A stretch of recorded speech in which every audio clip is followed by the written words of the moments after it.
try to put the positive on it where there was a lot of rain earlier today. Some people are sending me emails going, hey, we're not raining now. I can see the water receding. And, those are some stories we need to hear as well at 713-212-KTRH. Would you like to take some more calls? I would love to do that. Let me just tell you, I got an email, HISD schools, the offices and the schools are going to be closed all week.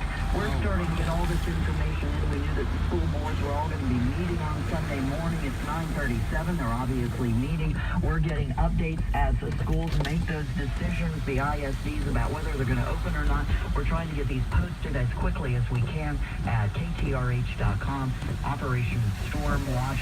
So as the day progresses, as we are getting these fed into our system, you will be able to go in and access that, find out what is going to be impacting your school in your area. Yeah, let's jump on the phone. All right, let's go the next button here. And that is John in Southwood.